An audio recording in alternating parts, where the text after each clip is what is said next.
नमस्ते श्री शिवाय कुलाराध्या कुलेश्वरी कुलसंरक्षणी माता कौलिक ज्ञान प्रकाशिनी वंदे श्री कुलपूज्या त्वां कुलांबा कुलरक्षिणी वेदमाता जगन्माता लोकमाता हितैषिणी आदिशक्ति समुद्भूता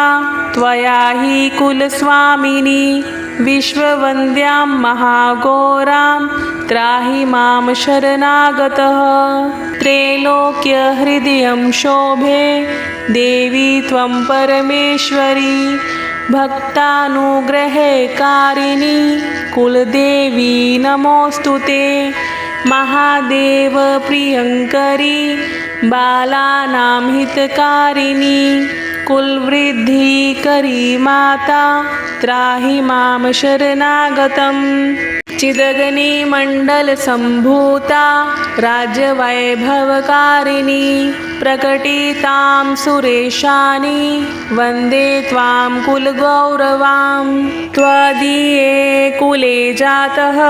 त्वामेव शरणं गतः त्वत्वत्सलोऽहम् आदये त्वं रक्ष रक्षाधुना पुत्रं देहि धनं देहि साम्राज्यं प्रदेहि मे सर्वदास्माकं कुले भूयात् मङ्गलानुशासनम् कुलाष्टकमिदं पुण्यं नित्यं यः सुकृति पठेत् तस्य वृद्धि कुले जातः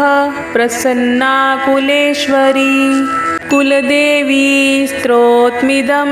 सुपुण्यं ललितं तथा अर्पयामि भवद्भक्त्या त्राहि मां शिवगेहिनी श्रीकुलदेवी स्तोत्रं सम्पूर्णम्।